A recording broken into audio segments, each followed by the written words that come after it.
Hi, everyone. I'm Desmond, the Managing Director and Licensed Immigration Advisor for GMS Global Migration Solutions.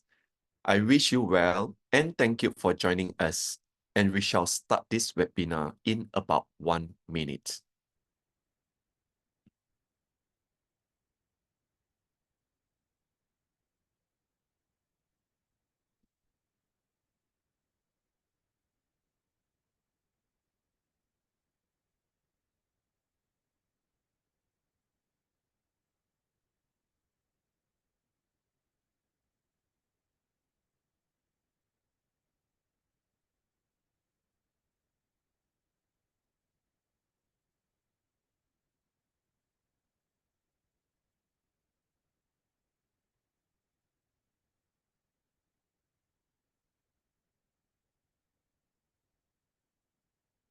So let's begin with the webinar. The Australia federal government made an announcement on the migration budgets for program year 2024-25. And I would like to share some of these key highlights with you here. First of all, the planning level for the 2024-25 permanent migration programs is set at 185,000 places. These representing the total number of the visa grant for this fiscal year.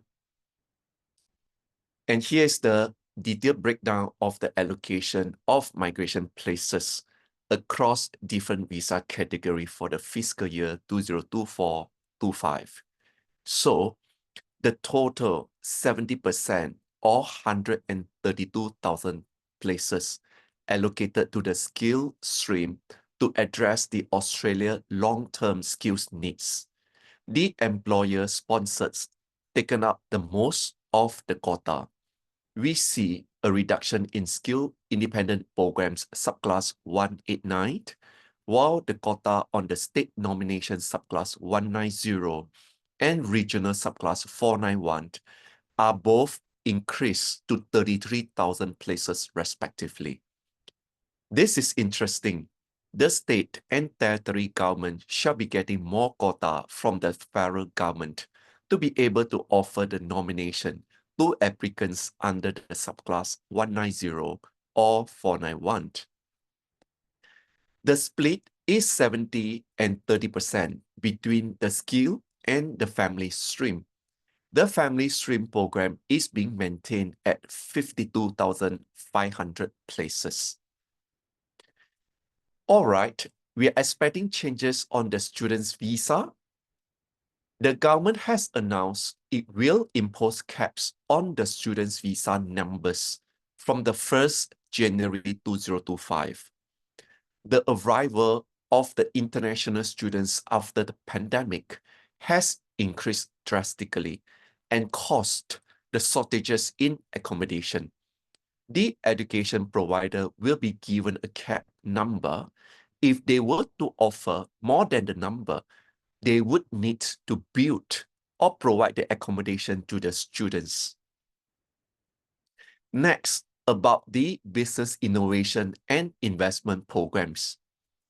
This program is officially coming to an end.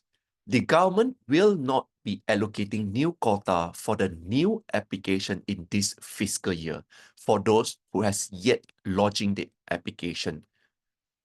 Only 1,000 applications will be granted in this new fiscal year. So I would expect the processing time to be longer for those waiting in the queue for the visa decision. The government will be offering a refund in September for those who choose to withdraw the application. A new national innovation visa will be introduced. It is expected to be the end of 2024, which is going to replace the existing 188 visa programs. For those waiting to lodge your application under the business and innovation programs, I hope to be able to advise you in detail by end of this year. Next, MITS program for Indian nationals. Under these programs, the Australian government offer 3,000 Indian graduates and young professionals aged between 18 to 30 to live and work in Australia for up to 2 years. Also, there is changes on the temporary skill shortage visa 482. To be eligible for this visa, the current programs require you to have a minimum of 2 years working experience. This will be reduced to 1 year starting from 23rd November 2024. So good news to those who is looking at applying for 482 while you has not met the 2 years of working experience. Another changes on the temporary skill shortage visa 482 is on the minimum market salary rate. This will be raised from 70,000 to 73,150 per annum, effectively from 1st of July 2024. The budget has also taken into consideration the work and holiday visa. A ballot system will be implemented for the applicants from China, Vietnam, and India in this new fiscal year. The Labour government is determined to set a budget for the migration system reform. A total of 18.3 million is being allocated to improve the migration system, out of which 15 million will be used to create programs that educate migrants workers on workforce safety protocol, legal protections, and Australia immigration regulations. Another 1.9 million will be spent to facilitate a data matching pilot programs between the Department of Home Affairs and the Australia Taxation Office. Another interesting number is the forecast on the interstate migrants. The budget forecasts a significant internal migration trend, which Queensland is expected to have an influx from the other states. So, New South Wales is expected to lose approximately 23,000 residents to other states in the new fiscal year. And Queensland is expecting to take in approximately 23,000 residents soon. South Australia, Northern Territory, Tasmania, and Canberra is expected to lose approximately 2009, 2001, and 700 to Tasmania and 300 to ACT. Whereas Victoria and Western Australia is expected to have an increase of 3,001 and 3,000 residents respectively. All right. In summary, the budget focused more on the skill migrations programs and the innovation visa programs. It is good timing for those planning to secure your PR through the skill migration programs. So these are the highlights on the budget that I wish to share with all of you. So for those joining us for the very first time, Global Migration Solutions stands for GMS stands for Global Migration Solutions. So this is, an Australia licensed migration advisory firm, and we focus a lot on the trust that we build up with the clients. We are committed to deliver the results and the outcome over the years. So we focus on Australia, New Zealand, United States, and Portugal programs.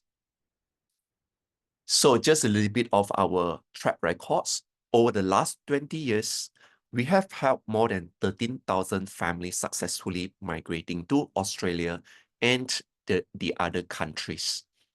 And we have established our reputation through a high successful records over the years. And our success has also gained us some international awards. So beside myself, the other business partner, James Allen Hall, who is also a licensed immigration advisor with more than 20 years experience. And also Audrey Anthony, who is the Associate Director. She has been with the Global Migration, and this is her 14 years with us. So we make sure, all the consultations are being delivered by one of us, and we do not allow our senior, even though, the staff senior managers or the staff who is very well experienced to take on the consultation.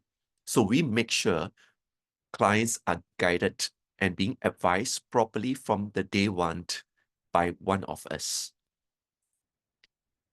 So this is my registration with the Australia Migration Authority. And other than Australia, we have a base in Singapore, Malaysia, Vietnam, Cambodia, and Hong Kong to assist the clients in this region. So for those who is keen to join us and to get the latest information from all these platforms, social media platform, I would suggest that you scan and subscribe to this barcode, and we provide regular updates from time to time whenever there is a changes to the migration policy or the visa criteria. So the migration advice and the pathway is very individual, and we suggest that you contact us either through the email or ring us up at this number, and we will be able to schedule an appointment for you and to advise you on based upon your individual circumstances. So thank you for joining us, and I hope that all of you enjoyed this session. And in my personal opinion, the migration strategy is really a big plan over the next few years. And here we have an election coming up between May to September 2025. These strategies will be successfully implemented lies on the outcome of the election. And take care, everyone, and see you soon.